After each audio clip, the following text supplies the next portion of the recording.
جنکشنال تاکیکاردی داریم، یه ریتم جنکشنال تاکیکاردی داریم که باز میتونیم داشته باشیم. در جنکشنال تاکیکاردی شما شکل به چه صورته بگید؟ جنکشنال آیا پی باید داشته باشیم یا نباید داشته باشیم؟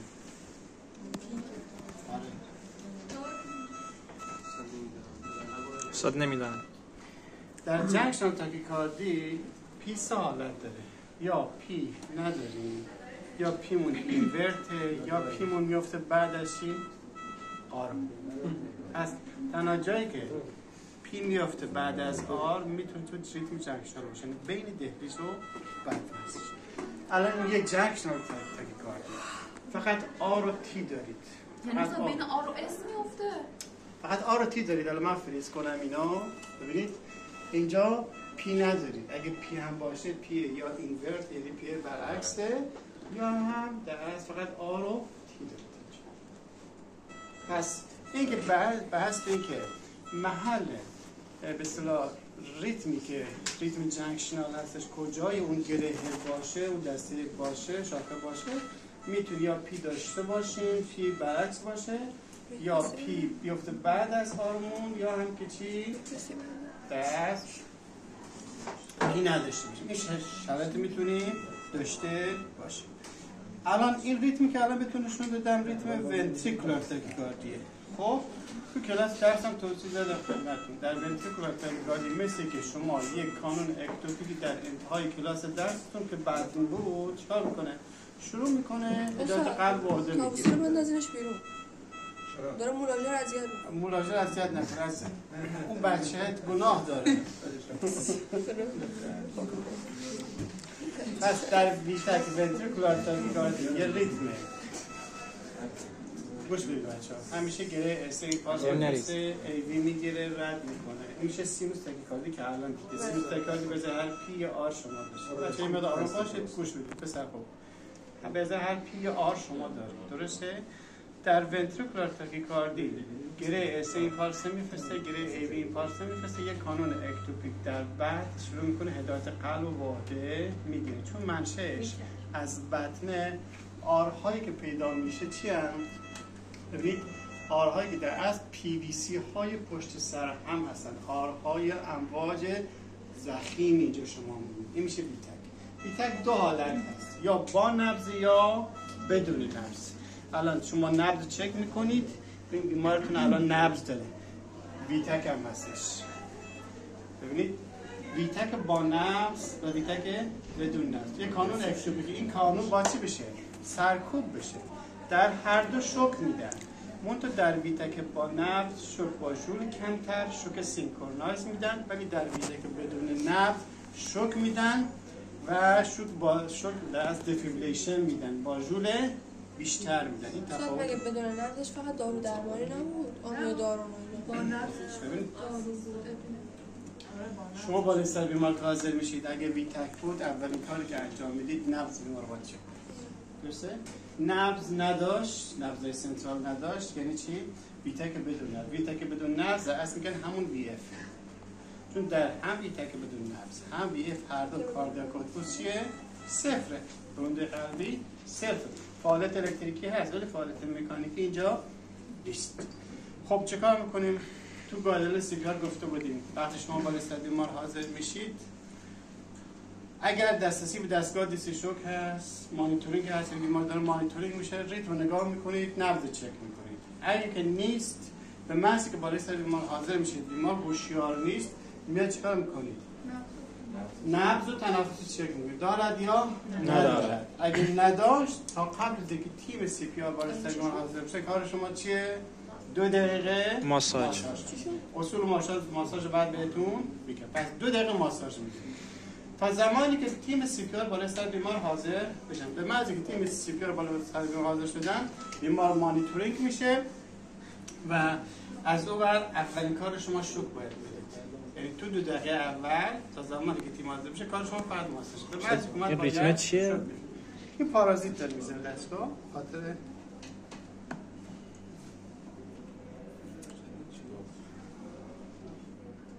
درست شد. خب ویتک این ویتکه. میخوام شکل امواج بشناسید. گفتیم بالا سر بیمار حاضر میشید، مانیتورینگش میکنید، 4 تا دیسیتمی بیشتر نیست. غیر از این 4 تا به چیز دیگه هم نباید فکر کنیم. یا ویتکه یا وی اف. این وی اف میشه این یکی. ببینید وی اف که خودش دو نوعه، وی اف کورستال و وی اف فاین داریم. یا آسیستول هست یا پی هست.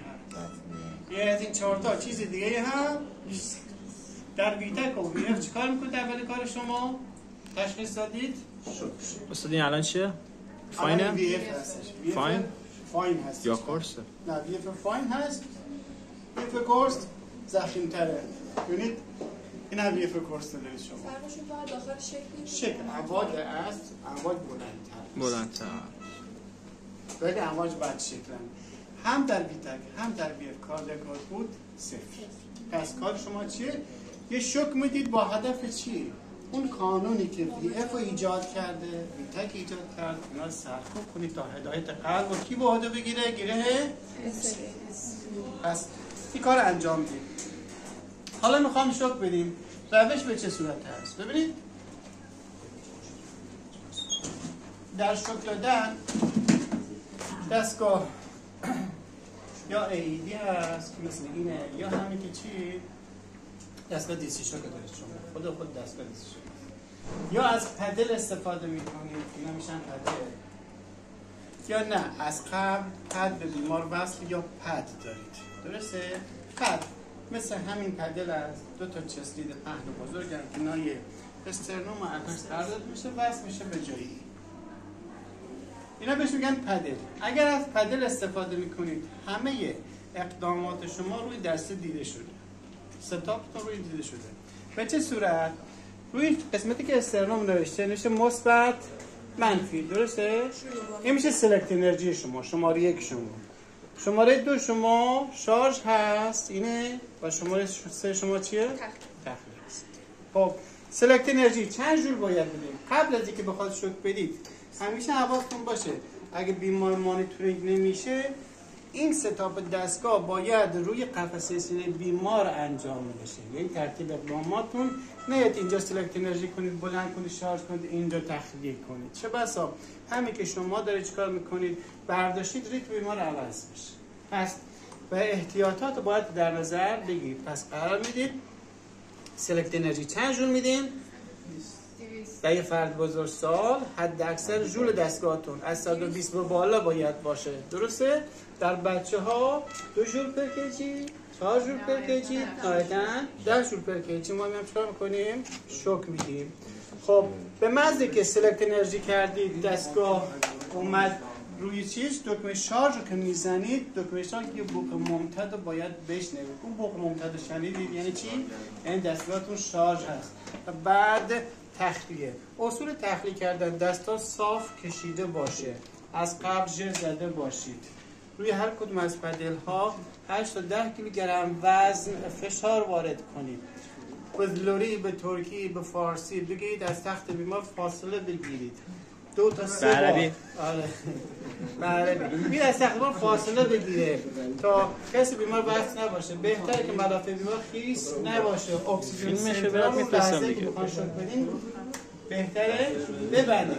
اینا رو رعایت کنید. تخلیه انجام شد بعد چیکار میکنید؟ طبق گایدلاین چی بهتون گفتم؟ پس اولش که دادیم مانیتورینگ نگاه نمی کنیم، بلا فاصله شروع میکنیم به سی پی آر. حالا سی پی آرمون به چه صورت هستش؟ 3 تا چیز داریم: عمق درست، سرعت درست، محل درست. بریم رو اون مولاژ اوریه. این مولاژ نمیشه. خب همین رو بگیرم. اسمش چی گذاشته بودید؟ شیرالی اومده اینجا. درسته؟ ببینید محل درست. اول محل درست کجا باید باشه؟ فرد بزرگسال هست. این زایده که اینجا زاویه که در زمین میگیرید.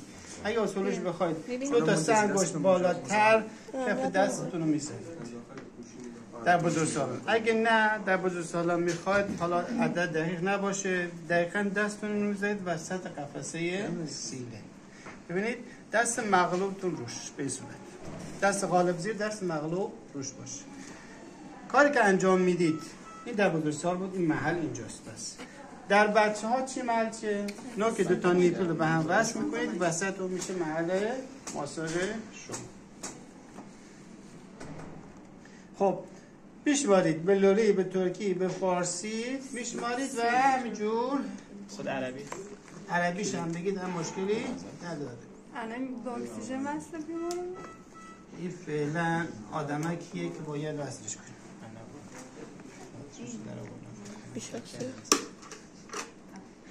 باتری نداره. خب ما چجوری تعاملش کنیم؟ میاد چیکار میکنید؟ دستتون میذارید روی این دست قالب روش به این صورت فشار میدید، از نیرو وزنتون استفاده کنید، دستا صاف کشیده. بله دست مغلوب ببینید هر جور راحت تر است، جوری که این پاشنه دستتون فشار بیاره و دستتون بتون فشار بده. شما با چقدر فشار این محل درست گفتم، حالا عمق چقدر؟ حداقل 5 سانتی متر در بزرگسال، حداقل 5 سانتی متر باید بره پایین بیاد بالا. هدف چیه؟ قلبو گوش بدید بچه‌های خوب، هدف اینه که قلبو بین استرنوم و ستون و مورا چهار کنیم، فشار بدیم تا بتونیم یه نبض ایجاد کنیم. میشماریم. چقدر میشماریم؟ در یک این محل درست بود. عمق درست هم گفتم. حالا چی؟ در یک دقیقه 100 تا 120 تا باید ماساژ بدید. میشمارید 1 and 2 and 3 and 4 and 5 1 and 2 and 4 and 5 1 and 2 and 3 and 4 and 5 1 and 2 and لوریش هم بگید شما دیگه. واحد اثنين ثلاثة او واحد تا بخوای بگید شده اسمع نمیتونید. لوریش میشه. با همین صورتی که الان من دارم ماساژ میدم به اصطلاح ماساژ داده میشه. بعد از 2 دقیقه ماساژ تازه میاد ریتم نگاه میکنید. پس اولی شوک ریتم نگاه نمیکنید، 2 دقیقه باز ماساژ میدید، بعد از 2 دقیقه ماساژ میایید اونجا. اما چطوری بفهمید که ماساژ ماساژ خوبیه؟ اینکه این لامپ روشن بشه. این که آدمه، اون که آدم که نیست، این ماشینه. پس یه فشاری باید بدید که بدون وقتی فشار میدید یه نبض ایجاد بشه. اون موقع میتونید بگید که بله ماساژتون ماساژ درست. خب بعد از دومین شوک، بعد از 2 دقیقه ماساژ طبق گایدلاین چی کار باید میکردید؟ دومین شوک لیدوکائین آمیدا. اگر همچنان ریتمتون ببینید، همچنان ریتم بیمار ویتکه، الان وی اف هستش، همچنان تو ویتک بی اف کارتون چیه بعدی باشه؟ شوک هست. تا زمانی که ویتک و بی اف شوک ماساژ، شوک ماساژ. اولین دوز دارو رو کی میدیم؟ بعد از دومین شوک شروع میکنه اولین دوز اپینفرین رو میدیم. هر 3 تا 5 دقیقه ادامه میدیم. اصل رومی استاد تو گایدلاین فکر کنم نوشته بود as soon as possible برای اپینفرین. هر چه سریعتر بهتر. هر چه سریعتر بهتر. یعنی حتی اگر شما تو بار اولا که حاضر شدید بیمار اپینفرین میدید مشکل ایجاد نمیشه. اصلا برای این وقتی که نبض نداره دیگه. بله دیگه دیگه نبض نداره دیگه. ولی اگه نبض داشته باشه دیگه این کارو نه دیگه تو نبض داشته باشه اصلا برنامه چیزی. خب حالا ببینید چند تا اصل داشته باشید. تعداد تنفس چند تا باید باشه؟ حد اکثر 10 تا تنفس. چطوری بدید؟ خود دیگه تکنیکش میتونید بگید. حد اکثر 10 تا تنفس باید بدید. یعنی حداقل هر 6 ثانیه یه تنفس میدید. بیش از اون ندید. چرا؟ چون باعث میشه فشار تو فضای مدیاستان چی بشه؟ زیاد بشه. وقتی فشار زیاد بشه ونوس ریترن چی میشه؟ کمتر میشه. یعنی برگشت بعدی کمتر میشه. پس قلب خون کمتری در اختیار داره که بتونید بفرستید. یعنی سیرکولیشن خوب صورت نمیگیره. پس سعی نکنید پشت سر هم بیمار رو ونتیل کنید. این اصل رو داشته باشید. در مورد چند تا نکته دیگه، دارویی که میخواید بدید حتما مطمئن بشید دارو سرمتون به رگتون سالم هست، اینفیلتر نکنید زیر پوست، میره رو رگ بره. چون هدف چیه؟ شما میخواید اپینفرین در اینجا بفرستید بیاد رو گره اسه اثر بزنه. پس وقتی دارید سرم میدید، مثلا دارو میدید، پشت سرمو هم باز کنید و مطمئن بشید که رگ سالم است. اگه دسترسی به عروق داشتید خب چه بهتر. نداشتید استنشاقی یا از طریق لوله ایتیتی باید بدید یا همین که چی از طریق داخل استخوانی بدید. اینجا دیگه مقدارش نسبت به حالت معمول فرق داشت. داخل استخون چطور؟ داخل به اصطلاح لوله تراشه حداقل 2 تا 2.5 برابر چی باشه؟ حالت معمولی باید شما چیکار کنید؟ بدید.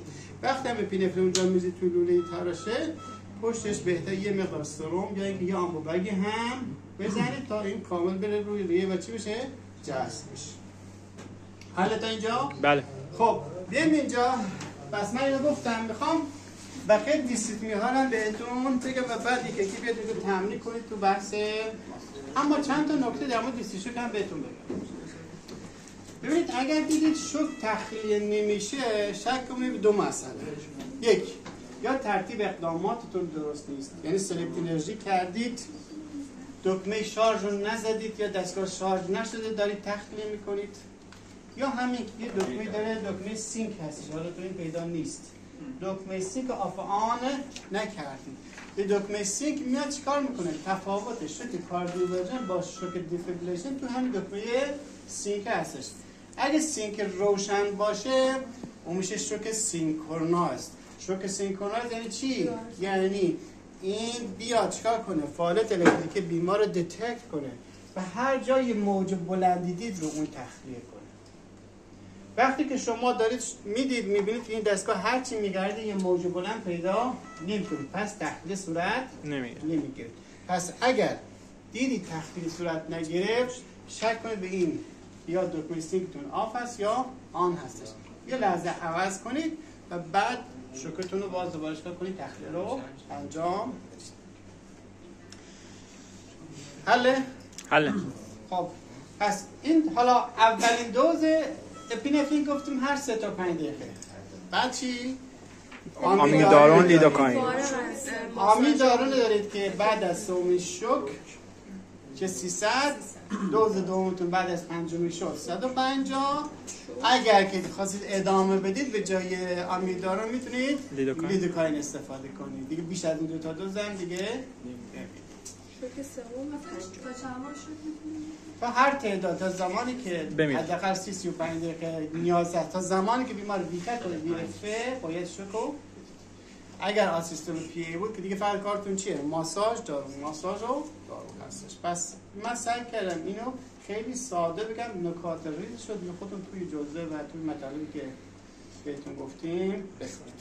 میخوام در مورد خود دستگاه یه مقدار دیسیپلین‌ها رو بهتون بگم، هرچند این درس مربوط به درس CCU تون هستش ولی خب بالاخره دیسیپلین‌ها رو شما بشناسید بعد اصلا این بازم پارازیت دارم این ازم.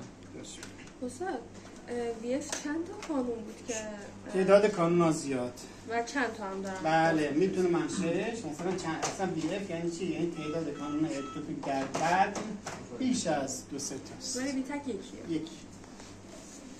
خب میخوام بیام روی به اصطلاح دیسیپلین‌های شایع بگم. تو تفسیر نوارقل وقتی شما دارید بگیرم بقیه‌اش رو یکم گوشی بذارم نوارشو خودم میگم. اولا تو مانیتورینگ کردن بیمار، شما با چه چیزی سر کنید؟ یه اصل داشته باشید. اگر که میخواید مانیتورینگ نداشتید، گوش به پسر خود، مانیتورینگ نداشتید و بیمار مانیتورینگ و نخواستید به این وصلش کنید چیکار میکنید؟ همین که اینو اپکس و استرنوم رو اینجا قرار بدید و دکمه رو پدل بذارید، ریتم بیمار رو به شما نشون میده. شما دنبال چی هستید؟ این قرار میدید، این قرار میدید روی نای اپکس و استرنوم و دستگاه روی پدل، دکمه مانیتورینگ میاد رو پدل قرار بدید، ریتم بیمار رو به شما نشون میده. حالا این دستگاه چون خرابه مانیتورینگ واسه منظور تو مانیتورینگ دیگه درسته؟ بله تو مانیتورینگ که میاد یه جایی نوشته چی رو پدل. ببین اینجا رو در نظر بگیرید. تو مانیتورینگ وقتی میاد اینجا میشه پدل برای شما، اینجا نوشته دید 2، اینجا میشه پدل. روی دستگاه مانیتورینگ میشه پدل. همین قرار بده ریتم بیمار رو به شما نشون میده. شما دنبال اینه که ببینید که ریتم بیمار چی هست، بیتک، وی اف، آسیستول یا پی. دنبال 4 تا دیسیپلین که با این روش میتونید بهش برسید. دیسیپلین های شایع رو بگم. خب خوابید یا بیدار؟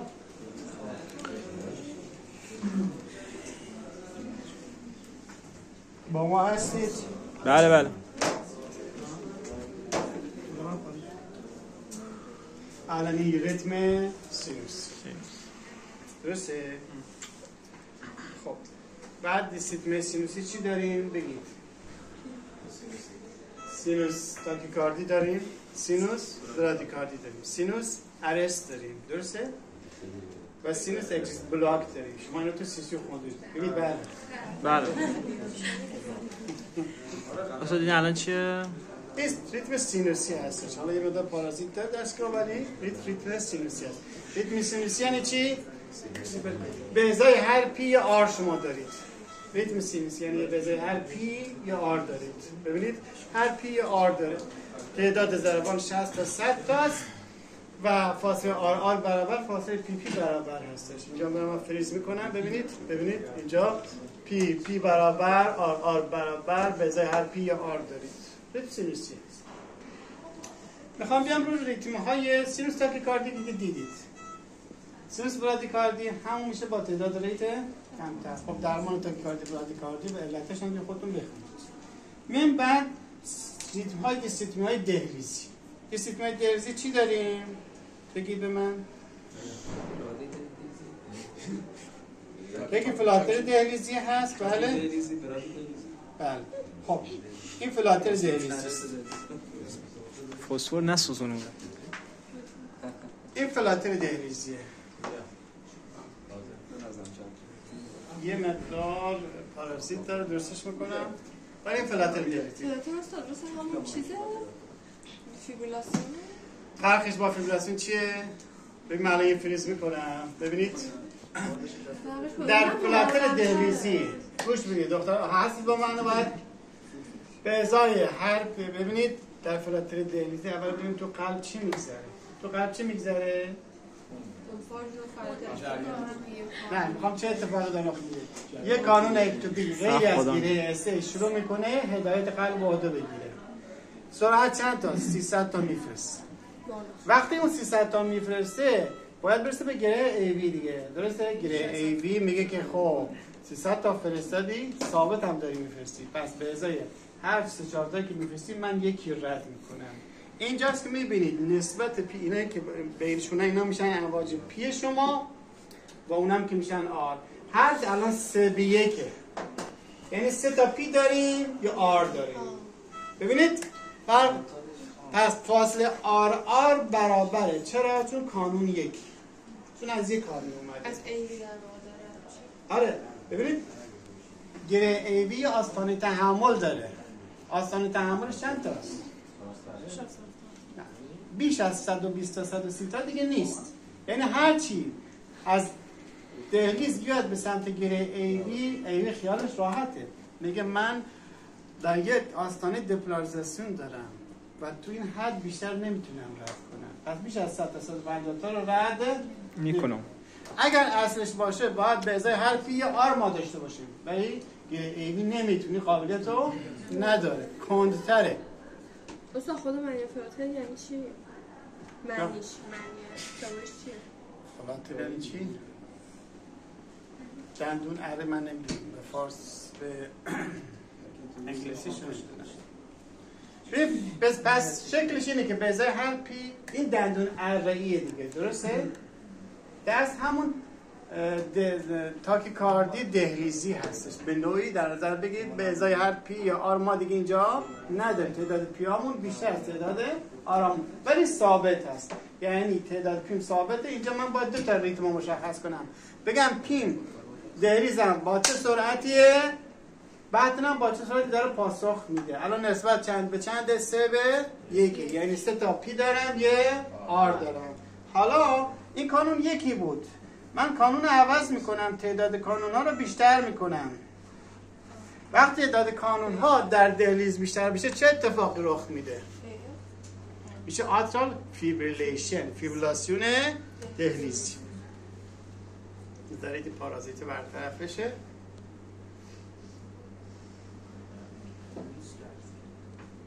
پارازیت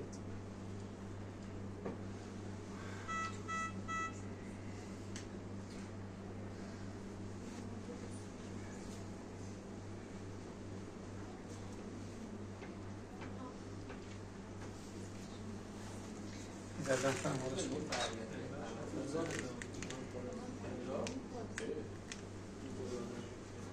ببینید آتریال فیبریلیشن، دقت کنید من باید بیارم پایین تر پاسخ بطنی رو شما بهتر ببینید. آیا مرادی برگوش بده خب در آتریال فیبریلیشن تعداد کانون‌های اکتوپیک یکی نیست. ایمپالس از گره از تو دهلیزا همینجور ایمپالس میاد به سمت گره ای وی. گره ای وی بمباران میشه بیش از یعنی ضربان بیش از 300 تا یعنی تا 600 تا ایمپالس میاد به سمت گره ای وی. خب گره ای وی خیالش راحته، میگه چی؟ میگه هر چی شما میخواید بفرستید ولی هر کسی زودتر به من رسید قدرتش بیشتر بود من اون رو رد میکنم. به همین خاطر گره ای وی انتخابی عمل میکنه. پس لذا اینجا میبینید شکل دندون موشی میشه. امواج پی اینقدر ریزن میشن دندون موش سید عمرن. پس میشن چی؟ ریز میشه.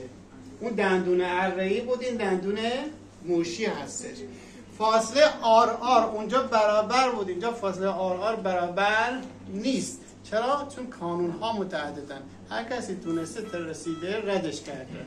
منتها بازم گیره ایوی آستانش هم با 100 تا 150 تا دیگه بیشتر از این نمیتونه رد کنه.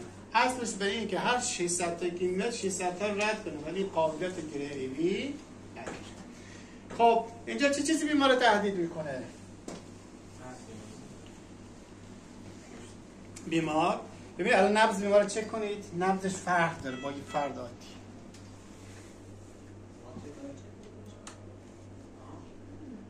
نبضش نامنظمه.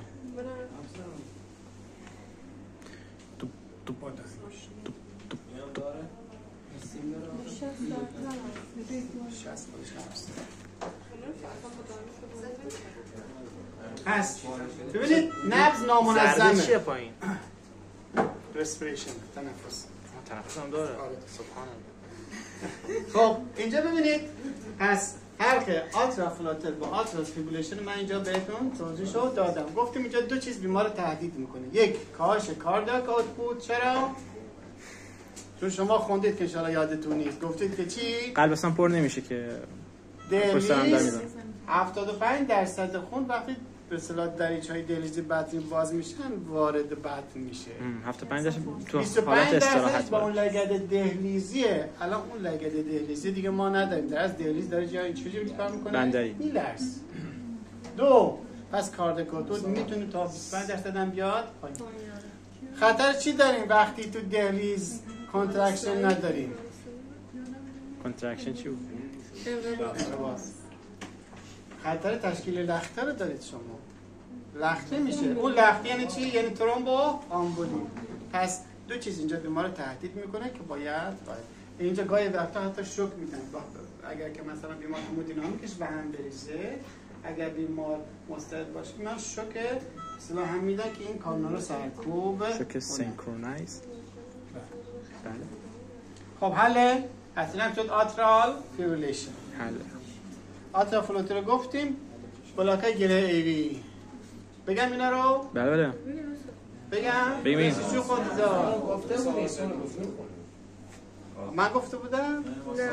مثلا اختیاریش کنین نه که میخواد بره.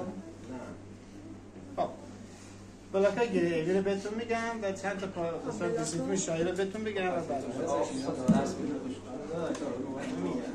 هیچ کسی اینجوری بهتون ببینید شما تو سیستیو هم که برید هیچ وقت نه بلاک میبینید نه همین چیزی میبینید فکر میکنید پارازیته، در صورتی که باید اینو تشخیص بدید. شما پرستاری که اونجا هستی الان تو ستاپ دستگاه بهتون میگم باید دستگاه جوری ست کنید که وقتی بیمار AF میزنه دستگاه به شما بدین AF. پس سعی کنید رو گوش بدید و در بعد زمان براتون میذارم گوش بدید. در بلاک ها چه اشکال در کجاست؟ بلاک ها هدایت یکی بلاک ایوی داریم، یکی بلاک چی داریم؟ شاخه‌ای رو داریم. درست یکی سینوس اگزیت بلاک داریم، یکی هم سینوس رو داریم. خب بلاک ها سه دستن. بلاک درجه 1، درجه 2 و درجه 3. درجه 1ش فاصله پی آر شما بگید بیش از 0.2 ثانیه هست. دقت کنید اینجا البته تو این نوار نمیشه تشخیصش داد، ولی اگه این فاصله پی تا آرتون اینه، انتظار داریم کمتر از 2 ثانیه باشه، ولی تو همه بیت ها بیش از 2 ثانیه. چون قلب چه میگذره؟ گره اس ای پارس میفرسته، میرسه به گره ای وی، رد میکنه با یه سرعت ثابت، همه هم بیش از 2 ثانیه. یعنی وقفه تو گره ای وی بالاش 2 ثانیه هستش. این میشه درجه 1. مثلا عادی به نظر میرسه، به نظر میاد، ولی فرقشو توی سینوس به صورت ریتم سینوسی که الان براتون بذارم متوجه میشید. ببینید یه ریتم سینوسی براتون میذارم. مثلا این لید هم میشه عوض کرد تو این دستگاه. بله همه اینا رو انجام میدیم. این ریتم سینوسیه. اون پی آر تا کجا بود؟ این پی آر کجاست؟ ببینید الان این ریتم سینوسیه و این بلاک درجه 1 هست. این فاصله پی آر داره چی شد؟ بلندتر شد. پی تا آرتون بلندتر و بیش از حد طبیعی است. بلاک درجه 2 خودش 2 نوع میشد، نوع 1 و نوع 2. اینا رو چیزی خوندید یا میخوندید؟ آره؟ خوندیم ولی نیاز به مرور هست. خب بلاک درجه 2 نوع میشه. 2 نوع 1 دارید. 2 نوع 1 دارید که بهش میگن زنکباخ. 2 نوع 1 2 نوع 1 ما 2 گفتیم 2 نوعه. درجه 2 نوعه. 2 نوع 1 بهش میگن ونکباخ. دقت کنید اینجا رو من فریز میکنم. اینجا رو ببینید فاصله پی تا آر کوتاهه. یه دونه از آر پی تا آر بلندتر شد. پی تا آر بلندتر شد. پی داریم آر نه. یه دونه از آرا میس میشه. پس تو آر نداره، مثلا کجا آر نداره؟ یه خودکار بلندی به این یکیشون نیست. نه اون جایی که به نظر انگار یه دونه جا. ببینید اینجا فاصله پی تا آر داره طولانی شد، کوتاه، درسته؟ بعد پی تا آر طولانی تر شد، بعد پی تا آر طولانی تر شد، پی داریم آر نداریم. حاله؟ این میشه چی؟ دست بلاک 2 درجه 2 نوع 1 یا ونکباخ. از تو فریز درش میارین یکم بیشتر پخش. بله فریز.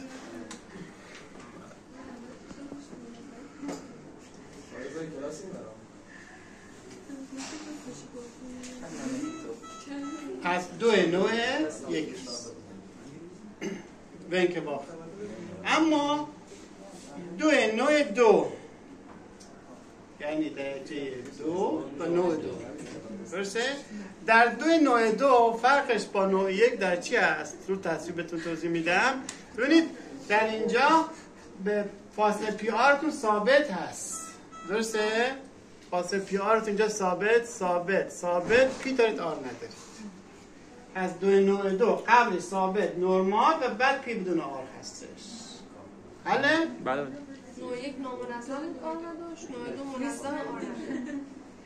اما درجه 3 شما در درجه 3 برعکس شد.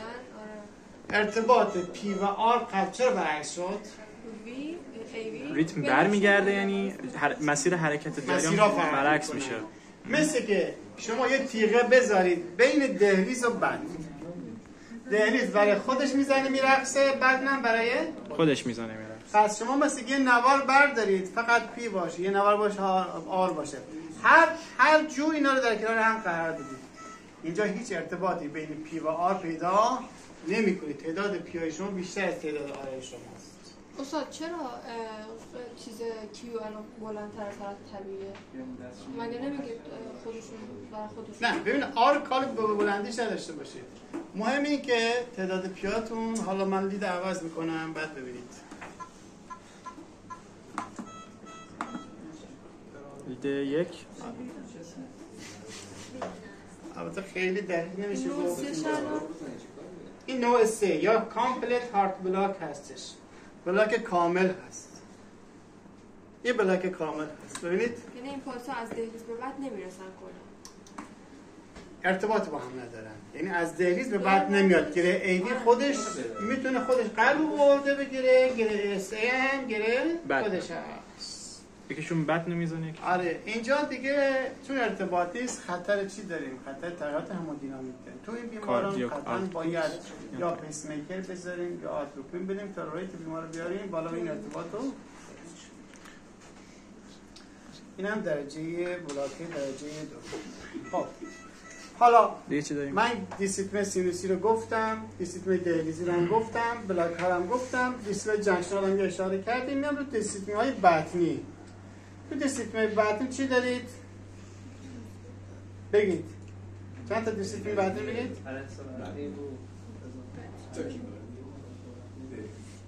نگید که من نمیدونید. نیاز به مرور حساس مرور نکردید. اولین چیزی که دارید PVC هم مطمئن نداشتم. PVC استاد یو چنه؟ یو همون PVC ای که گفتی همون PVC. الان بهتون میگم PVC کدوم میشه.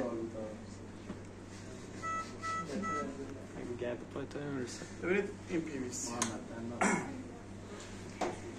این موجی که اینجا میبینید PVC. حالا من ریت بیشتر میکنم یه مقدار بهتر ببینید.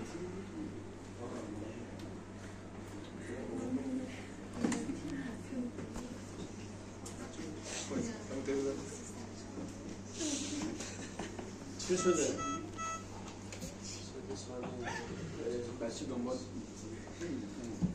الان ریت سینوسیه درسته؟ یه دفعه بیمار PVC میزنه.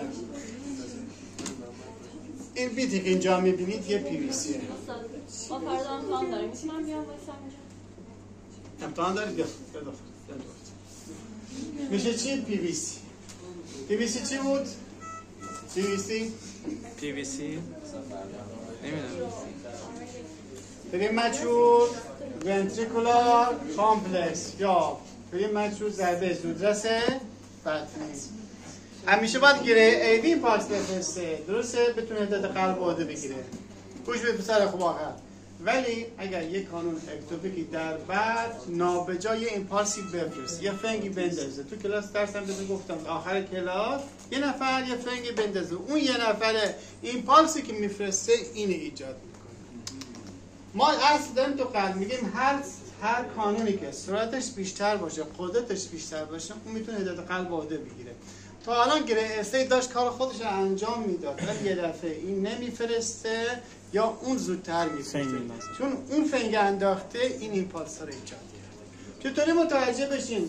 ما یه PVC داریم، یه PJC داریم، یه PAC داریم. PAC مربوط به دهلیزه، PJC مربوط به جنکشنال هست، PVC مربوط به بطن. خب چطوری متوجه بشیم PVC هست یا نه؟ آرتون رو نگاه کنید. آر اگر پهن‌تر بود بعد شکل بود به PVC.